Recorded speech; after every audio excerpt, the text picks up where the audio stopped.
Hi and welcome. I'm Bill Cavanaugh. I'm the director of the Center for World Catholicism and Intercultural Theology at DePaul University, and I'm really thrilled to be joined by an old friend, Gina Pérez from Oberlin College. She is in the American Studies Department and is an anthropologist and has written a really interesting and timely book called Sanctuary People about faith-based organizing in communities in Ohio and elsewhere. So welcome, Gina. Thank you very much. It's great to be here. So your book, the blurb for the book says something about the new sanctuary movement. Was there an old sanctuary movement, and could you tell us a little bit about that and what's new about the new one? Yeah. So I think when people who might be familiar with sanctuary movements, when they think about the sanctuary movement, they think about the 1980s, when people of faith leaders were very much concerned with events in Central America, with the U.S.-backed fueled violence in countries like El Salvador and in Guatemala. That led to a lot of internal displacement of people and also led to migration from the Central America to the United States due to political persecution of different groups. And at that moment, Salvadorans and Guatemalans who were coming to the United States in the 1980s, fleeing those wars and that violence, were considered to be economic migrants as opposed to political refugees and people who were fleeing political persecution. Considered by the government. Considered by the U.S. government, okay. Exactly. And so they were often turned away at the U.S.-Mexico border and returned to places where they faced more persecution. So there emerged at that moment throughout the United States, but I think a lot of people really focus on Tucson, Arizona, as one of these places where people came together to aid migrants who were coming over across the U.S.-Mexico border and to provide them protection and refuge in the face of the failure of U.S. immigration policy at that time to allow people who were fleeing that violence into the United States. And this led to kind of both a regional as well as a national kind of movement, and what people refer to as the first sanctuary movement, of a coalition and broad-based set of faith-based organizations and churches and synagogues that provided places of safety and welcome to migrants who either remained here, but oftentimes were also en route to places like Canada. And so this was, something that was very well publicized because it ended, or at one point culminated in the arrests and a very publicized trial of people who were, including clergy, who were charged with different crimes against the immigration laws at the time. So when people talk about the first sanctuary movement, they talk about the 1980s or refer to the 1980s and that moment that really focused on people who weren't from the United States, but who were coming either to or through the United States to find places of safety in the face of civil war in their countries of origin. And so that ends, usually people think about that ending around 1990. Okay, and so what is new about the new sanctuary movement? When does that get started? How are the circumstances similar and different to the first one in the 80s? So the new sanctuary movement refers to a time beginning around 2007, following the creation of the Department of Homeland Security and different kinds of anti-immigrant, a very different anti-immigrant landscape following 9/11 and both the creation of the Department of Homeland Security, but also immigration enforcement that really had an impact not necessarily on newcomers coming to the United States, but instead had an impact on people many of whom had resided here, for undocumented residents living in the United States who had lived here sometimes for decades and who were facing a deportation order that would separate them from their families. So one of the things that happens, I think, in particular, and I think that is really relevant for people here at DePaul and in Chicago, is someone like Elvira Arellano, very well publicized case of a woman who took public sanctuary in a church here in Chicago in order to remain in the United States with her U.S.-born son. And I think that was one of many cases in which communities organized not necessarily around the biblical mandate of welcoming the stranger, but instead this was about kind of trying to preserve and keep families intact, where there were people who had lived in communities for years and who were contributing members of neighborhoods and communities who didn't want to be separated from their families. And the kind of organizing that emerged in that moment is what is referred to as the New Sanctuary Movement, which has persisted until the present time. Okay, and then does the dynamic after 2017 change that? So, yeah, it does. I mean, I think it does and it doesn't. I mean, there's a lot of continuity, from 2007 through the Obama years, where deportations continued and family separations continued, earning President Obama the moniker of deporter-in-chief.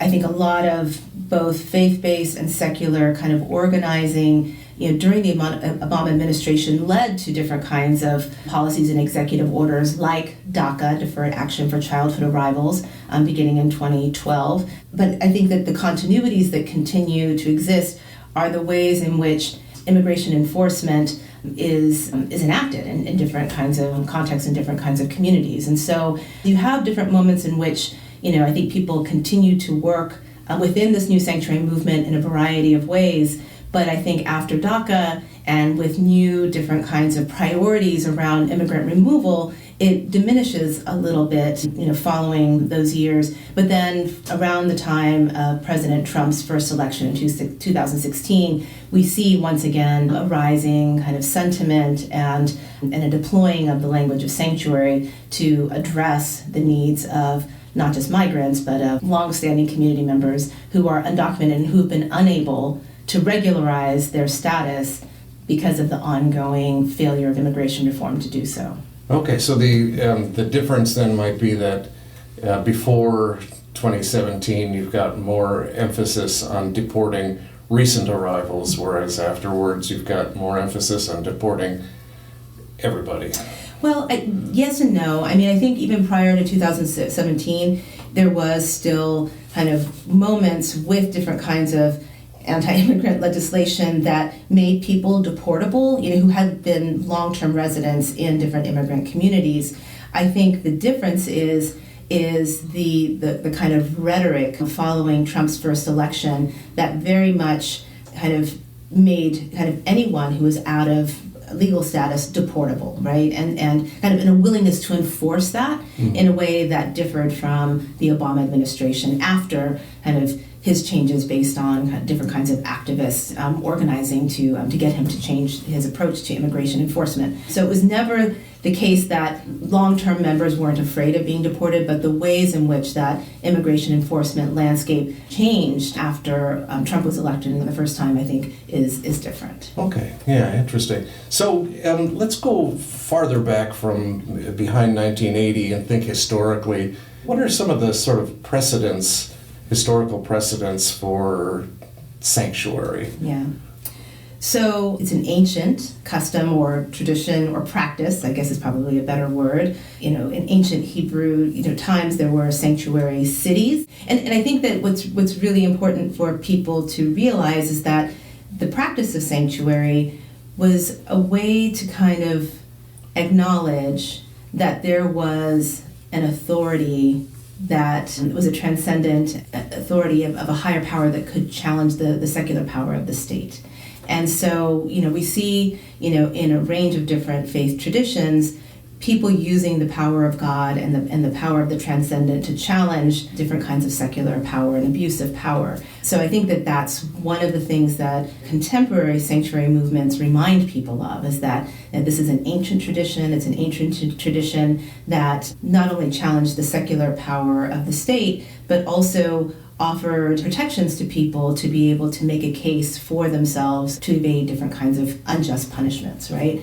And I think within kind of, the scholarship around sanctuary and different activist communities who talk about sanctuary, there are other moments when people make reference to moments of sanctuary or sanctuary practices. So, for example, thinking about the 1850 Fugitive Slave Act and the ways that, people challenging different kinds of laws that required people to turn over runaway slaves to the authorities in the ways that both secular and faith-based communities challenged those laws and offered protection to people who, to African Americans who were evading slavery.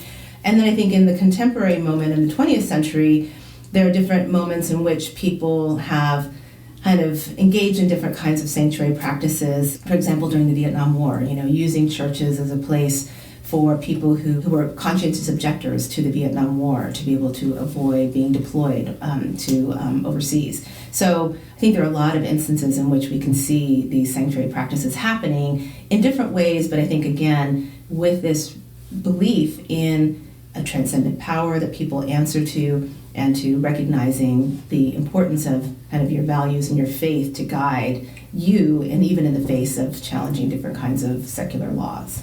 Okay, yeah, so the term sanctuary is a theological term, right? It is. It comes from the Latin term sanctus, meaning holy. Right. What sort of theological arguments do people make on behalf of their work in the sanctuary movement? What's holy about it?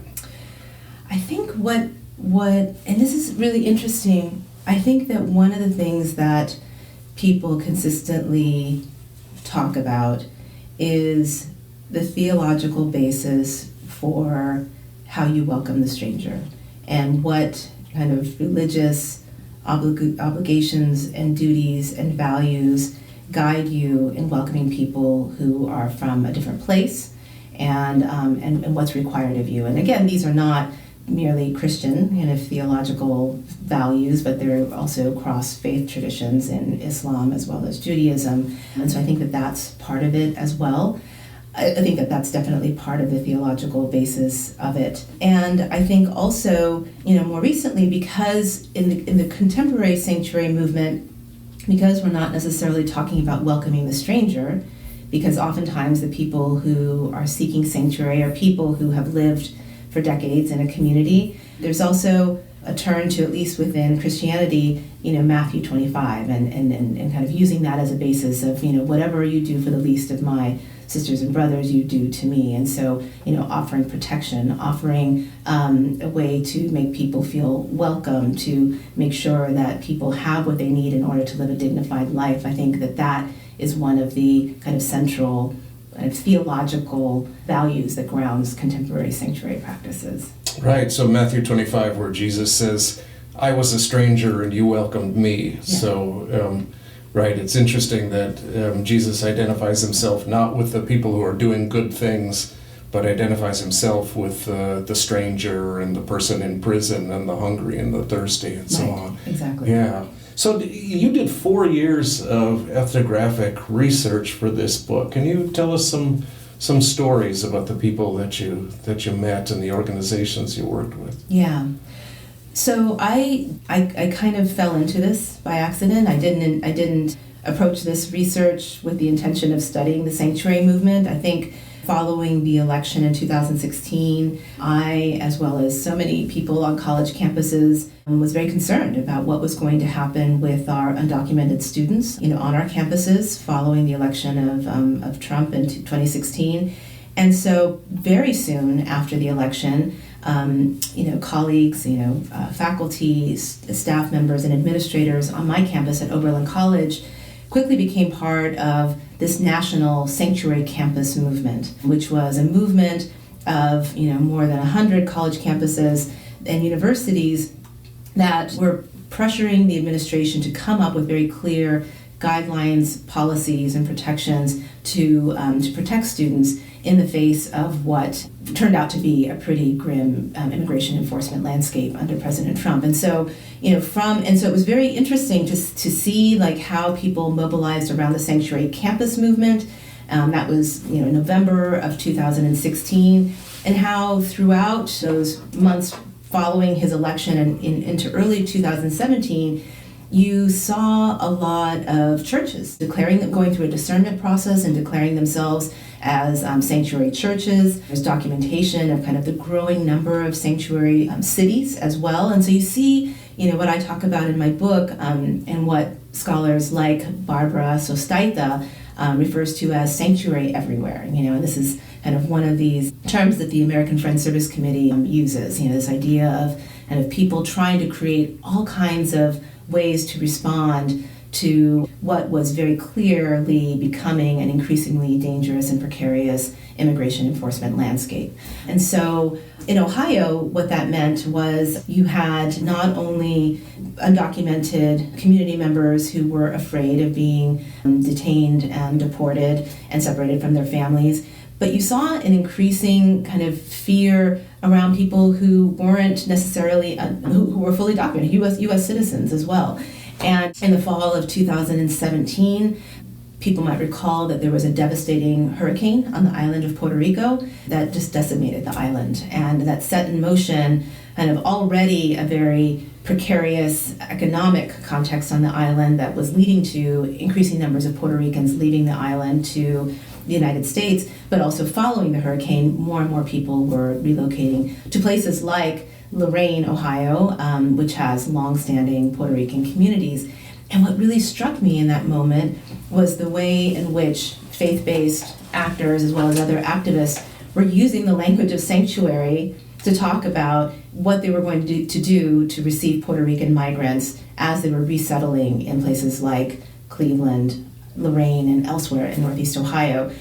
And then following that in Ohio, in June of 2018, there was one of the largest workplace raids in the state's history and in the country's history, where more than 114 people were detained in a workplace raid at a garden center in Northeast Ohio.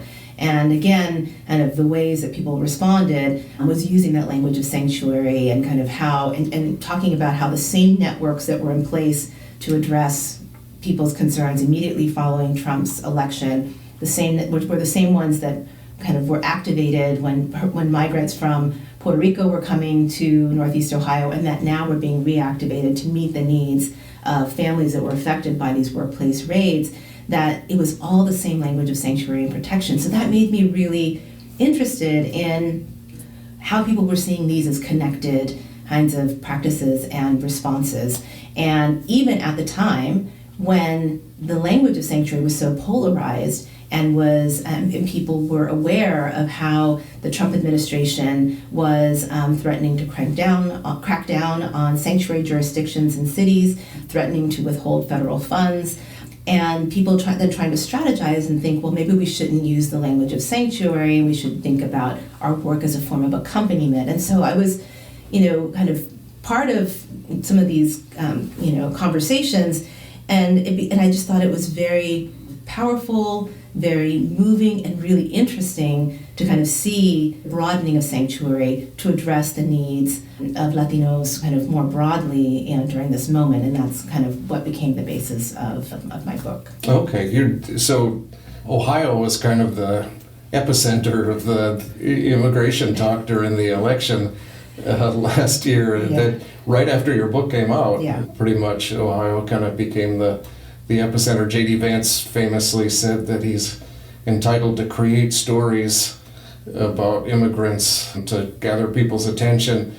Could you say a little bit about that? What are stories seems to be so important in the matter of how people think about immigration. What stories get told? Right.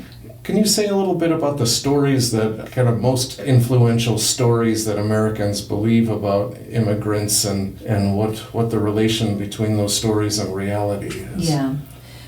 So that's a tough question, right? Because on the one hand, I think that people like J.D. Vance, what was so remarkable about those comments when he's talking about Springfield and talking about Haitian immigrants who are with temporary protected status, who are legally there in Springfield, and the kind of incredible, anti-immigrant and very racist, anti-Haitian backlash that emerged, that really imperiled the whole community in Springfield. What was so amazing about that was not, what he said was not new. Like, that kind of anti-immigrant sentiment is as old as the United States as a nation, right? Sadly. But what was new was how honest he was that he was making this up, that they were lies, that these were stories, right? And so, and what's really interesting is shortly after this started to emerge, faith leaders in Ohio were convening. And so there was one convening on Zoom that included people in Springfield and across the state of Ohio. And the title of the Zoom meeting was, "We Need Better Stories. We need to create different stories," because I really honestly believe that the stories that people like J.D. Vance, Bernie Moreno, who was the new senator of Ohio, who defeated Sherrod Brown, President Trump, all of these elected leaders, I still don't think that represents the story that most Americans believe or understand to be true about immigration. But it's the one that has incredible power and visibility. And so in that Zoom meeting, I think what faith leaders were, and other secular activists were doing, was trying to remind us that there are other stories about immigration that we all know, and that we all know to be true, and that can challenge those other kinds of lies and kind of created stories that some of our politicians want to feed us and want us to believe. But the challenge is how do we get those stories out, and how do we elevate them in a way to be able to challenge those other kinds of narratives, right? And so I think one of the things that came out in that talk was just the really distinctive role that faith leaders have in kind of talking about this theologically, with their parishes and their congregations, trying to elevate the power of one-on-one conversations with people who might not think the same way you do around immigration, and trying to elicit from them kind of how they understand immigration, perhaps in a different way, because in the end, we're all immigrants, coming from this country, right? And so I think that there are other stories out there that people know to be true, but there's a way in which our politicians use immigration as a wedge to be able to lay bare and exploit all kinds of other kinds of insecurities and vulnerabilities that people have at the expense of immigrants. But I do believe that there are other narratives that are out there that people, by and large, that they know to be true. Sure. So there's a positive role for stories. When people get to know somebody or hear a concrete story about somebody who has come and the struggles that they've had and so on, it really does make a difference to how people, it goes from abstract to concrete, right? Absolutely, yeah. Absolutely. And I think that part of what becomes really important, and this is where I think faith communities and other activists, I think, will be really important for us all to do, is not just to tell these stories, but how do you kind of bring people together and bring people face to face with different people who have those stories, and to recognize that what they might know to be true in their heart does reflect a reality that is there, and creating opportunities for people to be outside of themselves and to learn from other people's experiences. And that's not easy. I mean, I know in the Diocese of Cleveland, for example, during the first Trump administration, there were all kinds of different efforts to bring people to talk to different parishes on Sundays about immigration, and some parishes invited those people in to come and speak, and some didn't want to, right? And so there's a lot of work to be done. I think there's a lot of fear as well, and some of that fear comes from misinformation. But I don't lose hope in the power of those stories, but also the power of kind of bringing people together to change that narrative. Mm-hmm. Yeah. So the Catholics are not of one mind on these issues, as you just pointed out. Have the bishops in general been supportive? Absolutely. Yeah. I think there was just in December, I think they reaffirmed their latest meeting, their unequivocal support for immigrants, their concern about the anti-immigrant rhetoric coming out of what was then the upcoming administration, which is now the new administration. And I think really concerned too about the ways that Catholic institutions like Annunciation House in South Texas are being targeted for doing precisely the work of the gospel, which is, feeding the poor, feeding the hungry, treating the stranger, as a neighbor, and treating others as you want to be treated yourself. All that Matthew 25. But I think that it's been unequivocal what the bishops and what the Catholic Church has said in terms of how we should respond to migrants. What's not necessarily of the same mind, at least my understanding during 2016 and 2017 in the Diocese of Cleveland, is you had a lot of Catholics who wanted to offer physical sanctuary to people who were facing a deportation order.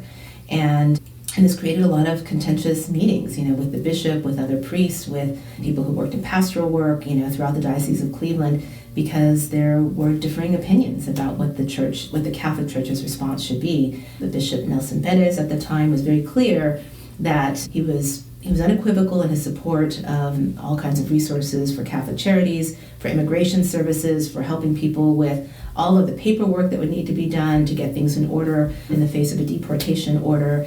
but he was also very clear that there would be no offering of physical sanctuary in the Diocese of Cleveland. And that made a lot of people very upset, very disappointed. And in particular, it made people in the Diocese of Cleveland, made a lot of people upset and disappointed because the Diocese of Cleveland has a long history of accompaniment and solidarity with El Salvador from the 1980s. And so the 4 church women who were killed in 1980 were from the Diocese of Cleveland. Right, and so when church workers and parishioners from the Diocese of Cleveland would say, but we are the diocese that we have martyrs, that gave their lives, who were willing to put their lives on the line to live the life of the gospel, that we're and feeling like this was a moment when we were being called again. That was very, very hard for a lot of people to understand. I think particularly because they saw in other Presbyterian, Mennonite, other kinds of religious communities where they were offering physical sanctuary to people in the face of this kind of immigration enforcement landscape. So that's some of also what I talk about in my book. So was the concern of the bishop about breaking the law? I mean, is that, I know a lot of people think of sanctuary as just being an excuse for breaking the law or allowing people to break the law. Yes. So how do you respond when people say, but it's against the law? Yeah. So I guess what I would say is, I'll just turn to the words of one man. He was the Celestino Rivera. He was the police chief of the city of Lorraine, which is just west of Cleveland. And so even in his capacity as the police chief and as a Catholic, man of faith, his response to this when in a meeting with the bishop was, there are unjust laws sometimes, and it's our job as people of faith to challenge those unjust laws and to be a prophetic voice in the face of that kind of unjust treatment of people. And so I think I have so much immense respect for that position. It's a position that I also believe in, but it didn't sway the bishop, and it didn't sway a lot of different people. But there were a lot of different examples where people made different choices. For example, in the city of Columbus, the Columbus Mennonite Church offered physical sanctuary to a woman named Edith Espinal for more than 3 years. And she lived in the church. She was supported by the sanctuary team in the church, by the Columbus Sanctuary Collective in the city of Columbus. She was part of a national network of people who were taking physical sanctuary in churches throughout the United States. So there were other models out there, and people took them, and they took them at great risk to themselves. But I think in the end, they were following their faith, and Yeah. Part of the problem, of course, is that the law is shifting, and the current administration, so traditionally, government policy, as I understand it, was that you don't do immigration raids in churches and schools. They have kind of special status, and now the incoming administration has said that they're not going to honor that anymore. How are churches responding to that?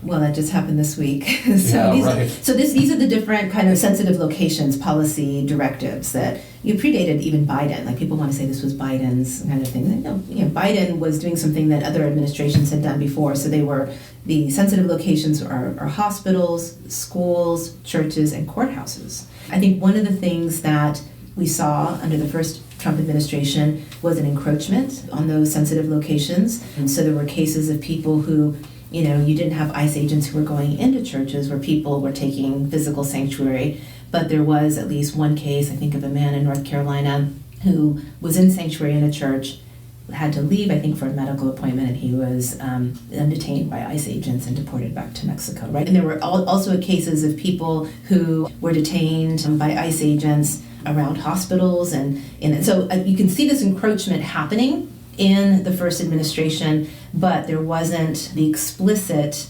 directive that we have now with these new executive orders. What are communities of faith doing right now? I think we're all in a process of discernment right now. Yeah. I won't ask you to look into your crystal ball and see see what's going to happen, but maybe one way to think about this is that you've got, on the one hand, 3 days ago, the Trump administration came in, and then on the other hand, you've got Pope Francis declaring 2025 a Jubilee year, and the central message of the Jubilee is hope. So I'm wondering if you can say what some of your hopes are, and maybe what some of the hopes of the churches are for the next while. Yeah. I'm a woman of faith, and I have a lot of hope. And I think part of the hope is acknowledging that there is a longer history that people draw on as they kind of figure out what their responses to the contemporary challenges are that we're all facing, right? And so there have been really difficult moments in the past that people have emerged from in stronger ways, and lessons that people draw on to fortify themselves for the current moment.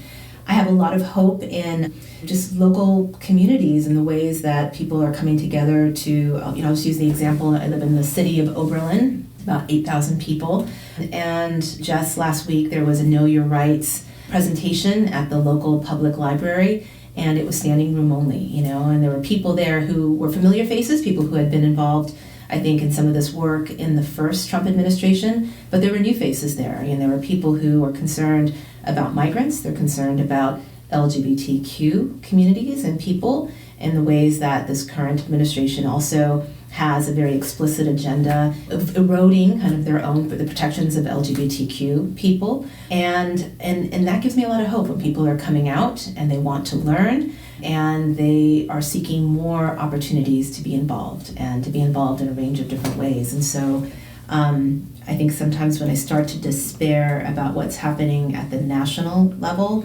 I remind myself that so much of the kind of change that happens begins at the local level, and that gives me a lot of hope. And also recognizing that there are solidarities that are created that bridge differences, and so kind of these ecumenical movements that bring people together across different faith traditions, like that really gives me a lot of hope.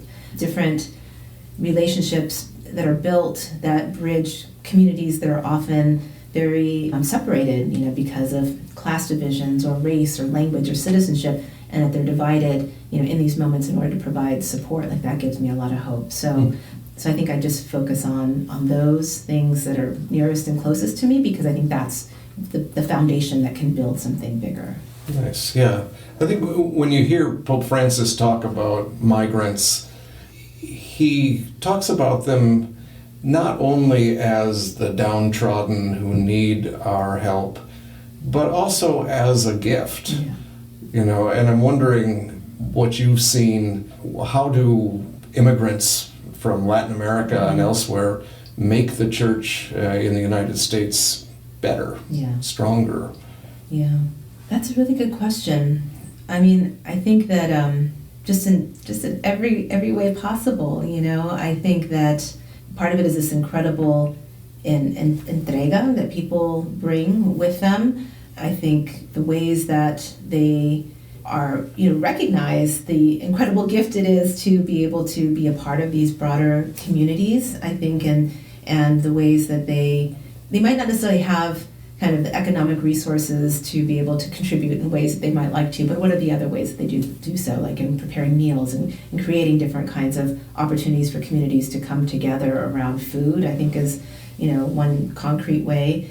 But I think that there are lots of really important lessons of surviving, very difficult political, economic, cultural violences and circumstances, and still being a resilient people and not losing faith, but being fortified in your faith, that I think is a really important lesson to all of us. And I think, we've been talking just about the United States, but I think this is also where Pope Francis is a reminder that this is a global phenomenon, that this migrant crisis is a global one. And, I have a colleague at Oberlin College, Rumi Shaman, who likes to quote from Sonia Shaw and talk about how we need to kind of transform our thinking about this migration as a crisis, that it's not a migration crisis, but it's a crisis of hospitality. And so how can we kind of remind ourselves of kind of what it means to be people of hospitality, to be people of welcome. And I think that's something that we learn from, the church in Latin America as well. Yeah. Well, speaking of the church in Latin America, I don't want to let you go before I kind of circle back to something when I was introducing you. I mentioned that our paths had crossed before. We were both Holy Cross associates in Chile, although not together. And I was wondering if you might just say a few words about how that experience. You served as a volunteer in Chile right after the end of the Pinochet dictatorship. And I'm just wondering if you could say a little bit about how that experience shaped you and shaped this work. Yeah.